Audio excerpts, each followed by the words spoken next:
from the lucid fringe. Ravings from the lucid fringe.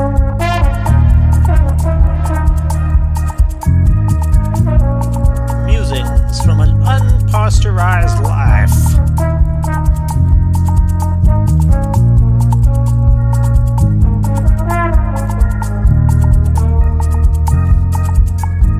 Improvised on the front line of love and beauty.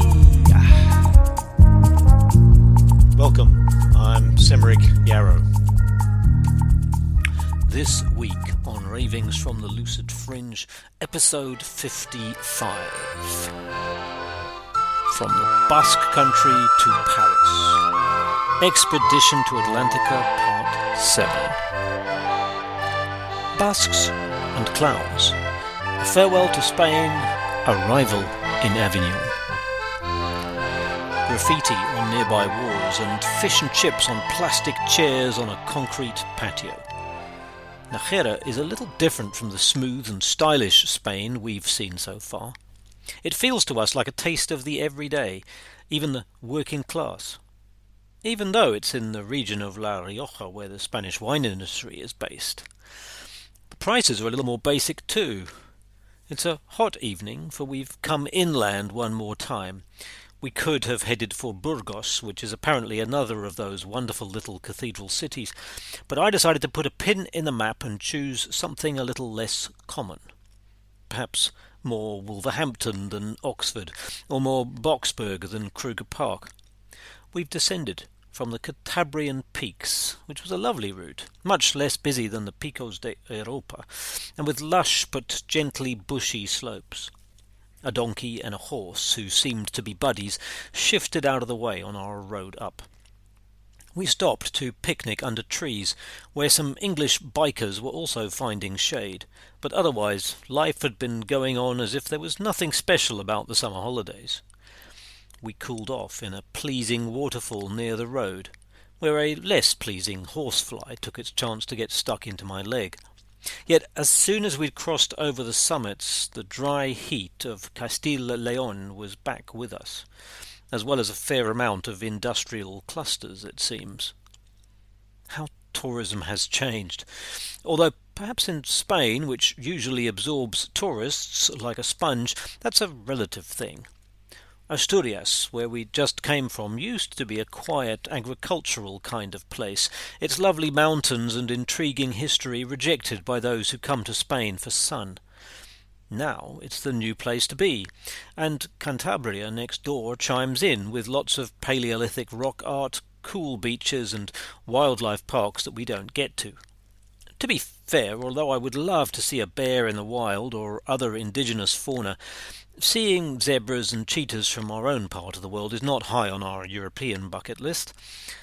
But it turns out there are also plenty of tourists here in Nájera who have been coming here for centuries, because once again it's on the Camino Francés, where it's been for a millennium or so, since Sanchez III, that little-known king of the little-known kingdom of Pamplona Navarre, made this place the base for a big and elegant monastery we can see out of our lovely balcony window.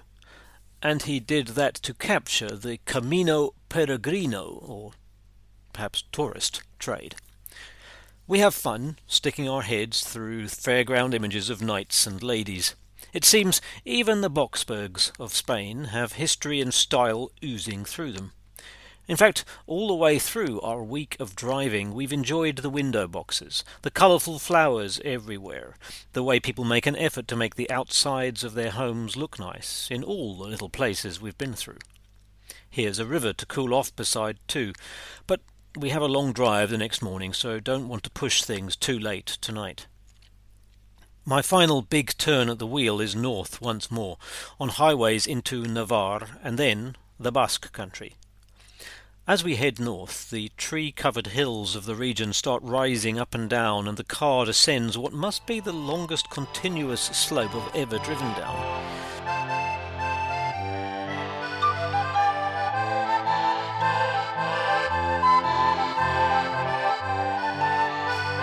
We are on our way to San Sebastián, or Donostia.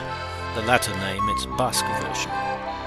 Another language starts appearing on the signs, but luckily people seem to understand Spanish too. Really, I'd like to learn to at least say gracias in Basque, but it's all very confusing. For a start, it's actually called euskara, and is unrelated to any other living language on earth, which is quite a mean feat. There's theatre in Basque, there's books in the shops, there's signs on the streets and political slogans, there's adverts for language classes, but it is a distinctly minority sport with less than 1 million speakers, even including the ones over the French border. I get the sense that in this region it's a little like Afrikaans back home. Very official, widely spoken, but everyone kind of speaks Spanish too, except perhaps in the really rural areas. There's a photo in one bar of the local rugby team. I don't know if that's because they're a bit Afrikaans in mentality, but it's probably more that we're close to the southwest of France, which is that nation's rugby heartland. I'm told that rural Basques in fact have their own sports that are rather similar to the Scottish Highland Games, which is confusing because I thought the Galicians were supposed to be the Celtic ones. There are also Basque flags all over the place, even over a defunct Quebec independence promoting shop, which must have been a bandwagon kind of thing. The Catalan independence movement gets a lot of international coverage, but Spain these days is in fact already very federal. ETA, Basque independence fighters, certainly were part of creating a devolved modern Spain, one that recognises and promotes all the grand regional differences. We've seen those in food and drink, now we can see them in language. Not that the Basques have a history of being particularly oppressed. The aquarium we visit on a drizzly morning has a whole museum floor dedicated to the Basque role in the shipping industry and in colonising the Americas. And brilliant fossil plants and coral that paints floral pictures. Also super cute seahorses wrapping themselves round plant stalks to park off for a bit, and super odd, thin, sticky-up eel things that remind me of the Hattie Fatteners in the Moomin books. And toro sharks. It was a fun way to while away an hour when we really had nowhere else to go for once. In fact, diving into that opportunity to do not much is really important. We have some deeper conversations about life, in between the lying on the beach and the munching on pinchos, and watching a young Spaniard on TV clupping his opponent at Wimbledon's centre court. In Porto, there were Indians running tourist shops selling souvenirs, maybe from formerly Portuguese Goa. In Donostia, the souvenir shops seem to be mostly run by Mexicans. The buildings in the centre are tall and classy and reflect the Belle Époque, because this was one of the easiest places for the French to cross the border and indulge in Spanish exoticism. And there's still plenty of them around when we head to the beach to cool off. A cafe we have a chai in used to be called Manolo and is now called Amélie. We're obviously at a crossing point of global culture here. Yes, at last we're in a proper Spanish beach resort, and there are lots of Euro foreigners around, and Zorya's getting used to identifying all the languages. A vibrant street magician is entertaining children and adults on the square, mixing jokes up with his tricks. The local tango club is about to do a demo, mostly of older locals having a go. Perhaps I'm almost the right age to tango myself? The water is warm, and the coast at the Playa de la Concha is so smooth there's not really any waves, so we can just loll about with those on their weekend breaks. There are plenty of lobsters, as the French call the English on the beach, and there's a guy dressed as a lobster too, though I'm not sure why. There's lovely gentle waves at the next beach along, which we visit on another day, and there's bizarre queues of humans too. The restaurant round the corner from our hostel is getting super numbers of 5-star reviews, and the crowds are gathering in the late morning when we arrive in town, just to get a booking to eat there later. For Donostia is renowned for its food, even more so than other places we've been, and pincho hopping is a great and pricey pastime. Basically, they're the local tapas, but often seem to be more a bread-based variant on very creative sushi. Lots of fishy, meaty and even veggie options available instantly at the counter of the bars. Some bars are trying to attract new custom, with beats popping, shiny new decor, unusual looking eats, and attractive young women encouraging you to enter. They must be the new kids on the block. Others are really popular already because they've made their mark in the review sites, and others are super chilled. They've been around for years and are obviously part of the original crowd before this became such a food destination, just as tasty and sometimes less pricey. In one, we see French TV in the background, a fairly typical French magazine show looking at stories from other countries and giving expert analysis. The French Academy has been very into taking things meta for many decades, and now it's just part of the popular culture too. But France is still a couple of days away.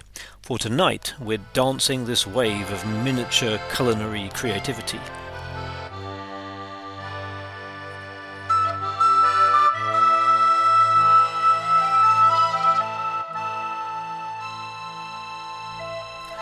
There might be Michelin star restaurants around, but that's a level of sophistication too far for the budget, and also I think for our personal interests. In-depth passions are good to have, and Europe is full of them, and cultural tourism often focuses around nodes like this, which can skew our perceptions of places. After an hour or two we're full and ready to retire, but the party will keep going. Some of the Brits seeking alcohol I've encountered elsewhere in Spain are beginning to stand out as rowdier and more aggro than other tourists, which is a good cue to call it quits. There's more to see and experience here still than fancy grub. We're definitely ready for a little more current culture. One of the ancient churches here, with the usual gorgeous range of gold-tinted sculptures inside, has a massive white clam stuck on its outside wall. There are posters and adverts with current political slogans. We rather like an update of the classic 70s anti-nuclear power image to reflect a well-known US politician with a yellowish mop of hair. There's even a great piece of beach sand sloganeering, talking about liberty and justice, although I'm not quite sure if it's specific, as it seems more poetic than anything. However, while we've seen pro-Palestinian images in many parts of Spain, in this sliver of a province that has such a different history of demanding greater autonomy, I guess it's not surprising that we also see even more here. Then there are old ETA slogans and posters about mass meetings in Basque on some issue that us beachgoers aren't really in town long enough to get involved with. This is the freedom and the danger of being ephemeral. We aren't just participating briefly in San Sebastian's life. It's busy taking us in for a couple of days. A holiday romance. The next day we jump on a bus to Monte Igueldo, passing various residences and buildings belonging to a private university based in the town. This would be a great location to be a student in these days when just having the best library and faculty members is not necessarily the top selling point. We have no idea what to expect, really. What we get is a funicular ride that takes me back to the last time Zorya was in Europe as a little girl in Heidelberg in 2009. A funicular that leads us to an old-fashioned resort with a hotel on top, where people have presumably been coming to take the air and take in the views for centuries, just like in that picturesque part of Germany. At the top of this one there's also a permanent fairground. We jump into a Dodgem car and bash into Spanish couples. We look over the bay, where the tree-lined hills I'd first seen on the drive in continue right up to the water's edge, and would clearly carry on going if the Atlantic didn't have other plans. It's good to have another kind of out-breath, to feel the gratitude and a little bit of the silliness of summer. While we've been travelling, July has happened, which means there are many more people and families on the road in Europe. We're going to dive into that for the next few days, so it's important to remember the trees, to imagine what life used to be like before the throngs. Breathing in nature is also something we do at the Kursaal, the very Afrikaans-sounding art gallery we pop into after the beach. After Regina de Miguel's work, which I saw in Seville, here's Maria Coeto. She produces hanging sculptural pieces using leaves and other vegetable elements, mobiles that interact with light and shadow, and the breeze coming through to show pieces that are both human creative work and dancing with the elements. Other artists have worked with nature's forms, perhaps the best known being Andy Goldsworthy and his creative cairns. Here, it's light and air that is uppermost, and perhaps most needed when the density of European humanity is upon us. There will be more things travelling through the air here in the weeks to come when the local jazz festival erupts, Spain's oldest. San Sebastian has a confidence and a magnetism I would like to feel more of one day. It's a little bittersweet this last evening in the Iberian Peninsula for now. I've been here for a month, and now we are to enter places I've seen before, though we're coming with new eyes widened by our experiences here. We leave northern Spain on a bus with Portuguese drivers, just like we arrived here a week ago. We're ready for the next leg of our trip, our third country together.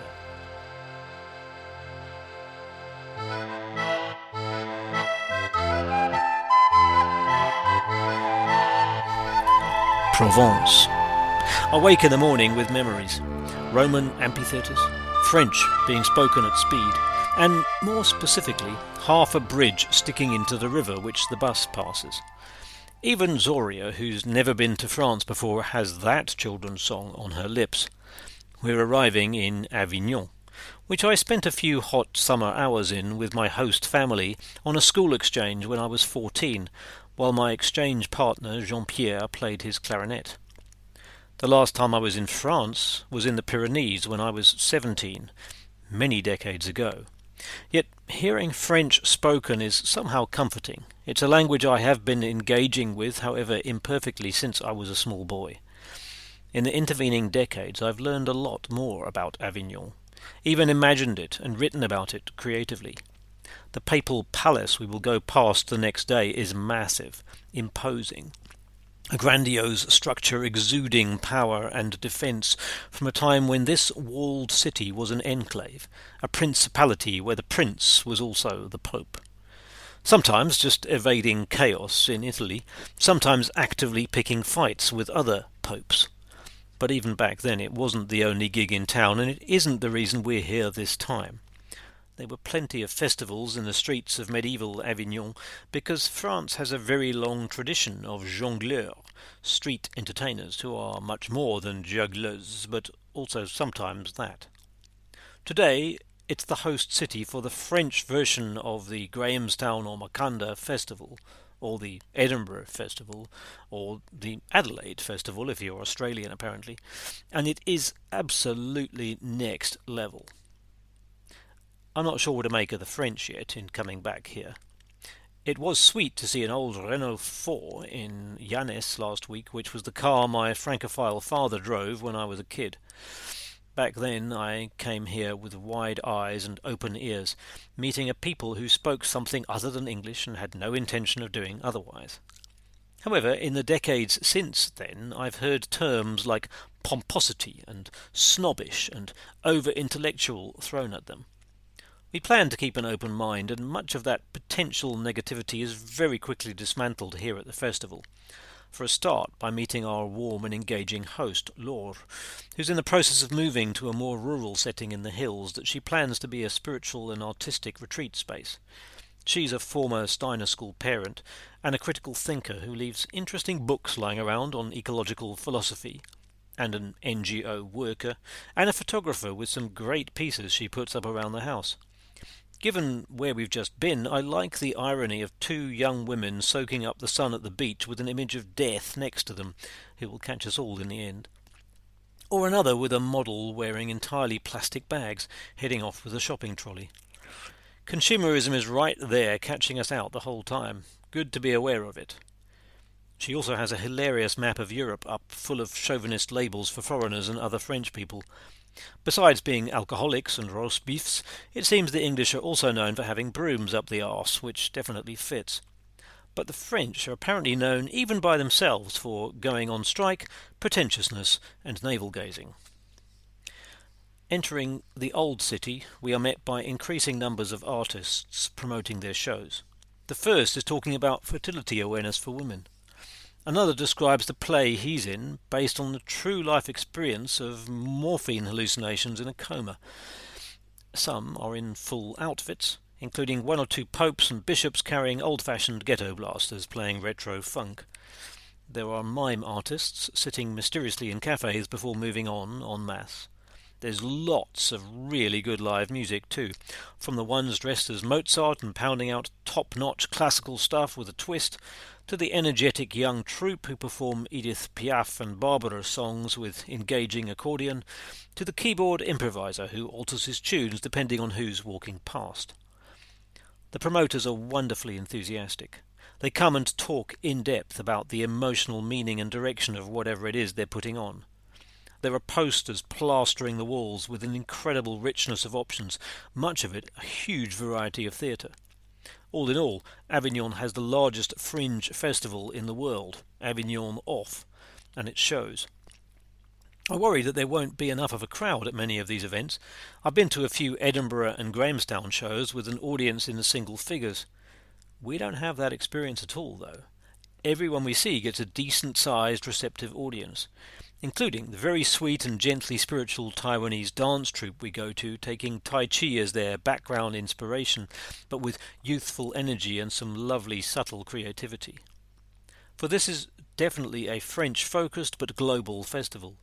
This year's guests of honour are the Brazilians, who are putting on a bunch of diverse shows, and we see some of their artists around the place.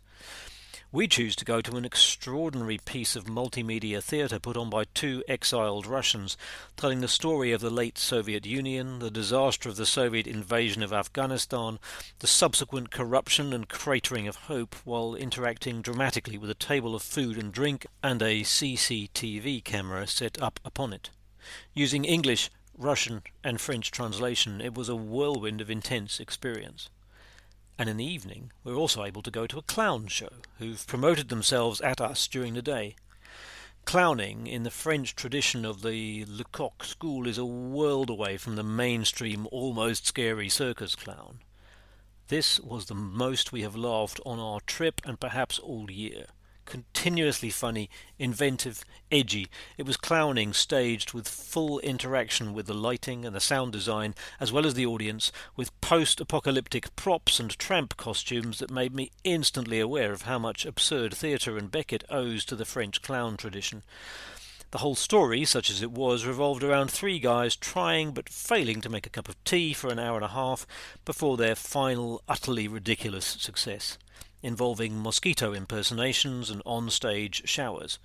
Genius, and definitely helping us to look at life with a little more compassion and lightness. We walk home, looking up at the murals above us, showing fake windows with imaginary actors and characters looking down from their rooms and balconies. France has already shown us an incredibly varied cultural life in just 2 days. So what's next?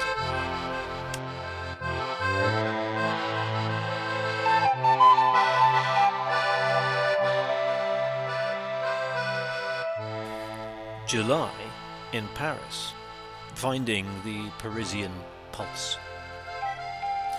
Supermarkets, or even grocers where they still exist, are one of the delights of travel.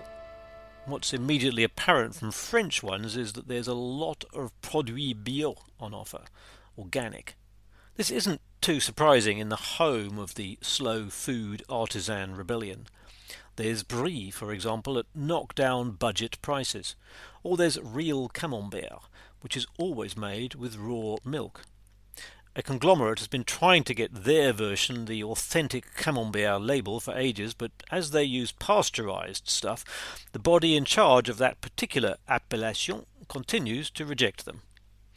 I recall the deal South Africa did with the EU many years ago to get preferential export rates, which involved changing a lot of names down here too. South African champagne, famously, had to become Méthode Cap Classique, which as a name is a little odd since South Africans generally don't speak French. However, the benefits of taking the regional artisanal pride I saw in Spain and adding to it layers of French regulatory brilliance is a notable part of eating here. Honestly, I have to swallow quite a lot of good stuff to spit out a phrase like regulatory brilliance, because I'm a rebel by nature. So have lots of French been, which is why they've had so many revolutions against a state that continually reinvents itself in proud and centralizing ways. On the shelves, there are a bunch of different kinds of milk products, somewhere between milk and yogurt and cheese that I don't quite understand. There are still bidets in homes and hostels, though we don't find too many of those healthy French toilets. It's verifiably healthier to squat when you poop. Instead, we see a little public toilet insanity popping up. One at a time, please, and then the next person waits for 90 seconds for a fully automated thorough cleanse to take place before they can enter. Long queues and someone making money, and probably all coming from misdirected over-cleanliness in the lockdown era. Paris displays all the contradictions of French life, as we can taste when cooking at home in order to save a few euros for the streets. Though back in Avignon already we'd found a great greengrocer and picked up an heirloom tomato the size of a grapefruit.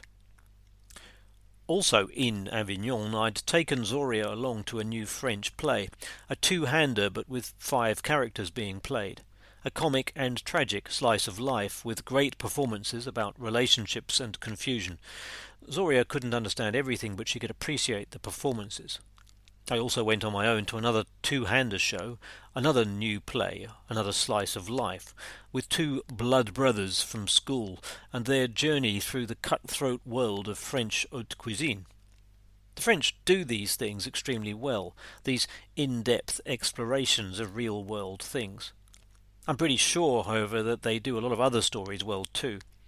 The walls of the metro are plastered with adverts like the Underground in London. Unlike London, these include plenty of ads for thoughtful new novels, with the novelists treated like superstars. There's originality here, quest for thinking, and a quest for awareness of what's come before in this language too.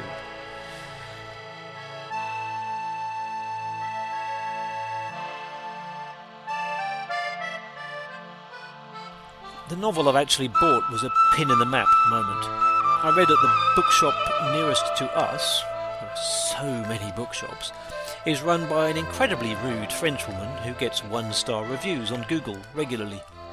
Obviously there's a part of me that rather likes the idea of being rude to the kind of people who leave regular reviews on Google, so I head along there, but she's busy on the phone so is actually relatively polite.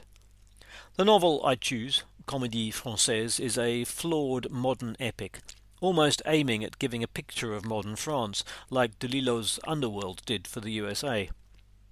One section talks about the way the French surrealists were treated as artistic kings in the post-war US before handing over the title to the generation that learned from them, like Jackson Pollock, whose work I really don't see the point of, but this novel at least tries to get at why he did what he did and humanise him. I really enjoy the book, even if it's not as succinct as it could have been. As far as I can see, like in Spanish, the contemporary French work that actually gets translated and sold in the English-speaking world is the tip of the iceberg. Michel Houellebecq, for example. But there's a vast cultural conversation going on here that seems intellectually rather more stimulating and nuanced than a lot of the tired stuff in my own first language. And many French people seem to read. Not just the bande dessinée either, which I discovered 15 years ago at the Alliance Française in the Cape, are an incredibly rich tradition way beyond just Asterix, Tintin and Lucky Luke. That might be a kind of romanticism on my part, of course. It's easy to glorify stuff you don't have full cultural access to. It seems there have been 2 recent global surveys on how much everyone reads, and the Indians come at the top in both. One places the US and the UK there as well as the biggest readers. In the other, by considerable contrast, those 2 countries don't even make it into the top 20, which is intriguing, not least because Australians and South Africans do.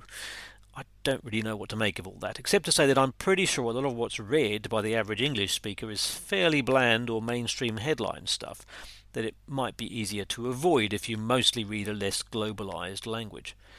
Anyway, the French are pretty high in terms of active European readers on both surveys. And with the exception of the potentially rude bookkeeper, the Parisians were often friendlier than we were expecting. There were some interesting anomalies, though. One chap on the bus next to us used a seat to hang his business suit in a remarkably entitled fashion, even though it was getting full with people that could have done with a sit-down. Europe is clearly getting older, though. Signs on the metro said you should only get up to allow somebody to sit down who was over 80. A taxi driver decided to power his way up a pedestrian street in the bustling Latin Quarter. Rules, perhaps, are not for everyone. I'm generally good with that. This country is, after all, a lot less Catholic than it used to be. We skirt around Notre-Dame de Paris, partly because the queue is enormous on the weekend of Bastille Day, partly because it's being restored still from the fire, and surely we've seen enough wonderful church architecture for a while. Instead, we pop into a Greek Rite Catholic church, which is very old, very simple, with the kinds of Byzantine gold and shocking blue colours we'd seen in the Louvre. We swim for free in the Seine, which is clean enough, tested daily, for 5 baignades this year, closed off from river traffic and open early in the morning before the big tour boats come down. One of which we got on, joining the tourist torrent again, but enjoying the relaxing fresh air and the shape of the islands at Paris's heart. Carafes of water seem to be standard when we get a little morning bite at one of the many cafe options. We eat crepes from a street cellar in the evening in Montmartre, which is absolutely delightful, colourful and busy. The best seats at the eateries are on the street and facing the opposite side, where you can watch the life go by. The night before, in Avignon, I'd seen the restaurants on the squares spilling out in pedestrian zones with that very classic and very distinctive French folk jazz style being belted out by enthusiastic performers. Nearby was a Malian guy with a totally different take that's also part of modern French culture. Flavours beyond the obvious. That night I'd tried a lavender ice cream and another type that was some special regional biscuit from Aix. Tonight, with my crepe, I try a sweet chestnut paste, which the novel I'm reading later tells me is very 70s. Chestnuts are a comforting part of childhood autumns for me and the opposite of commercial food. Further up the hill I try a rich beer in a craft beer hall. I remember the bland French lager of my teenage years and wonder why it took them so long to get into the current scene, as they're so into artisanal things. Maybe it was the dominance of wine in the past, but they've definitely got here now.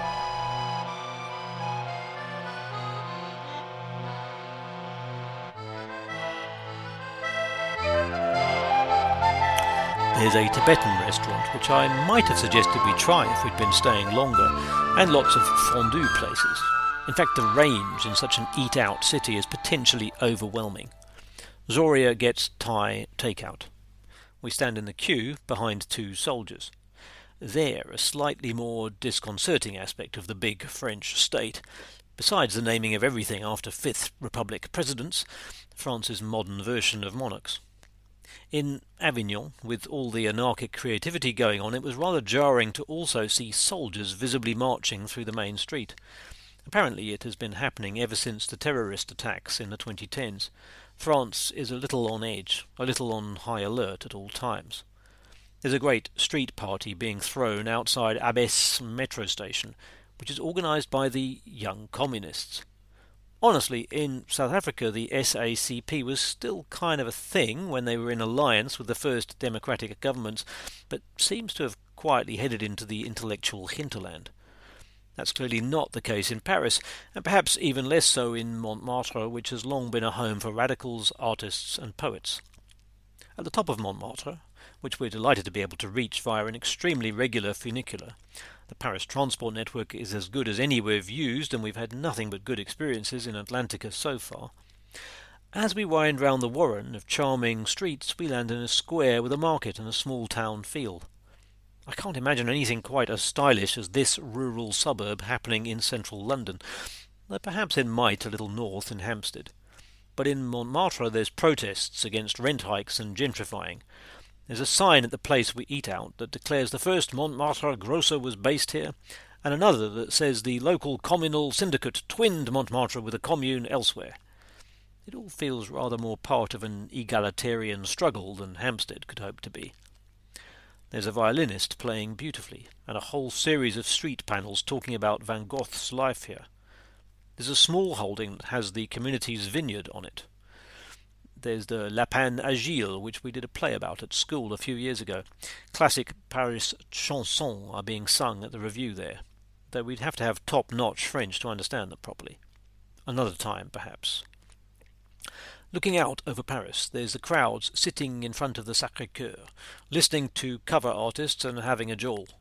We stay up in time to see the sun set, until it's dark enough that in the distance the Eiffel Tower bursts into its own electric lights.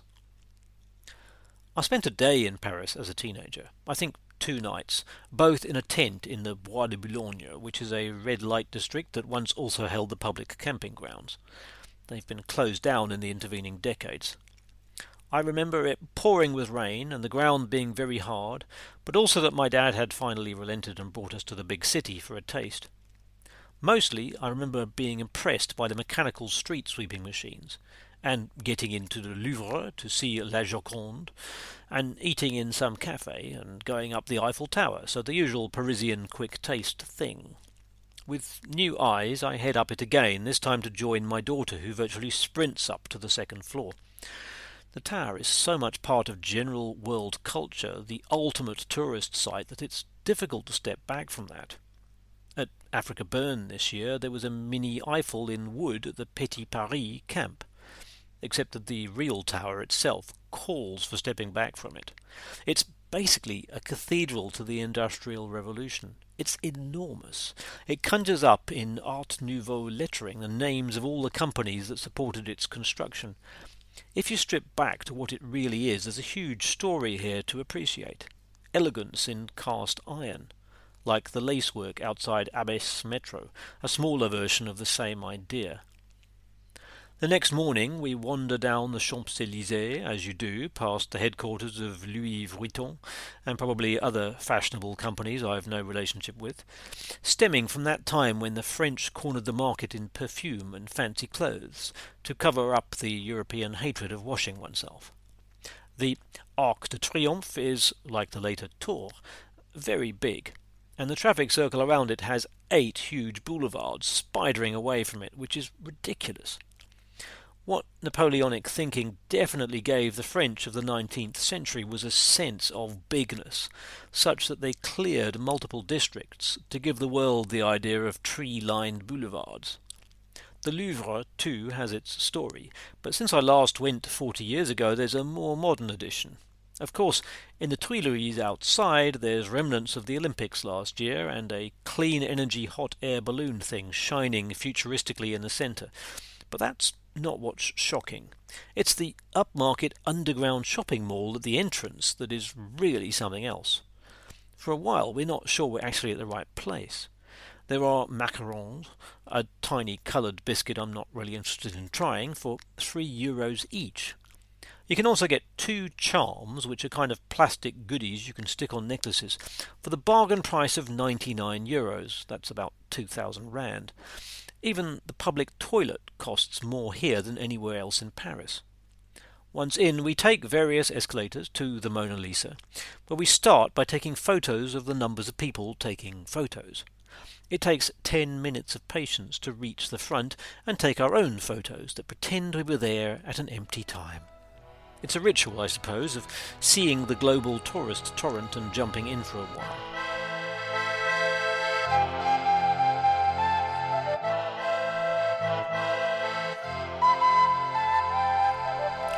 There are much more interesting paintings around in the Louvre, many of them by Leonardo.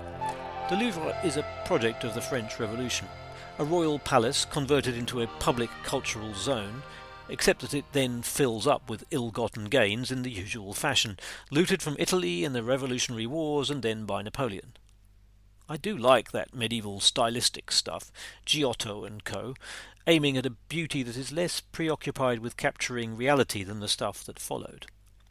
Rembrandt, though, is striking in a way he wasn't when I was 21, now that I have wrinkles myself, perhaps.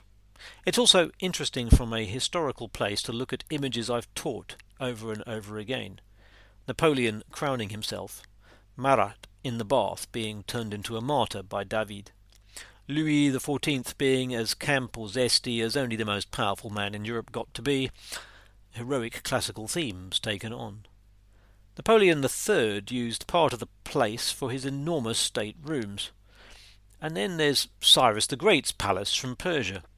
I'm not sure if the Iranians have been pestering the French in the way the Greeks are pestering the British Museum, perhaps because these things are not very Islamic, but still, it's a reminder that a lot of stuff has ended up in Atlantica that could possibly have been left where it was found. We did also go to the Orsay, which is a great link to the Eiffel Tower, a magnificent Industrial Revolution railway station with mechanical clocks turned into a hymn to art before World War I. There, the Impressionists up close are delightful. I've seen enough reprints to usually find them thoroughly boring, and plenty of bridges by Monet or Manet in London in my 20s. Getting here, though, and continuing the quest to see with new eyes, I recognise the revolution in the light. Zorya is going to go on her own expedition from here to Rouen, joining my parents, because my mother, who rather likes painting impressionistically herself, wants to see Rouen Cathedral for the first time. The light bulb connection here is that most of Monet's pictures of the building are here in the Orsay, capturing its exterior at different times and seasons, such that I can see why Mum wants to take a look at the original. So is a Van Gogh self-portrait who, after my haircut a few weeks ago in Seville, looks uncannily like me, I'm told. A fleeting impressionistic moment, no doubt. I rather like the proto-cubist stuff too, that flirts with not so much appropriating tribal stuff from around the colonies, but inventing its own primitive gods and decorations. It's fun from an age after the collection of pagan and folk tales, but before the modern fantasy aesthetic had come into being. So this return to Paris has been rewarding. The city has its rough sides. From our 5th floor budget twin room, a bunk bed and a little space for bags, we hear a woman shouting in the street in the early hours of Saturday, some story with a man from the night being rough until a neighbour comes to help. Passing through can allow rose-tinted specks very easily. Still, it would be good to have a reason to return again, to engage for a longer time with the vibrant ideas pulsing around this part of the city. Those living in Paris would probably pooh-pooh Montmartre as a place where cutting-edge creativity has passed, which a tourist passing through can't necessarily tell. In planning the trip, I'd considered taking us to an outlying banlieue instead to hear some underground jazz, for apparently many younger Parisians are imitating Berliners in taking over and repurposing old sites for creative and socially rewarding ends. But I think my times of living permanently in the heart of big cities are long gone. One needs a particular energy of youthfulness to make the most of them, and it's not so easy to find space in them. Shade for our picnic in the Tuileries didn't quite count. From the Ile Saint-Louis we watched a local dog walker sitting eating his sandwich while his small Jack Russell-type thing swam around and around in the Seine. Cute moments of peace, but now we need more. So we take another French train. We had arrived in Paris on the TGV, which was culture writ large again. In the Avignon TGV station we both played on the piano that was provided for waiting passengers. Then we boarded and raced through the countryside so fast we could hardly notice what was happening there. This time the trains are more regular intercity types. I can see the fields of sunflowers and the soft green slopes of Normandy.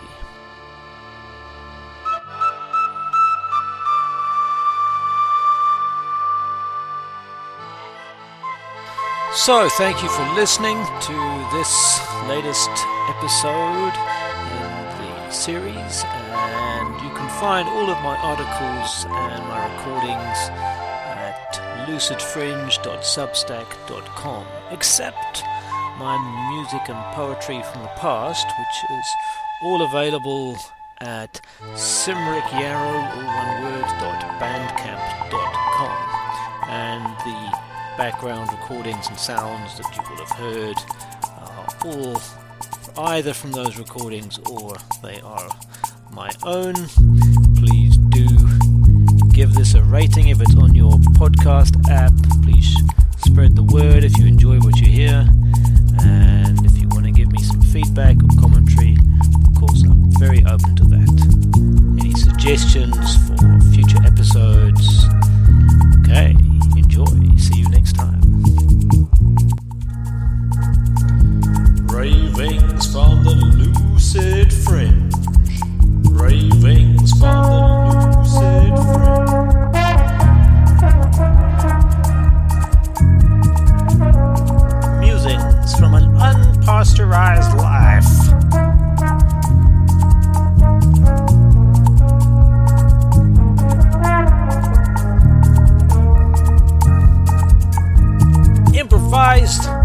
front line of love and beauty.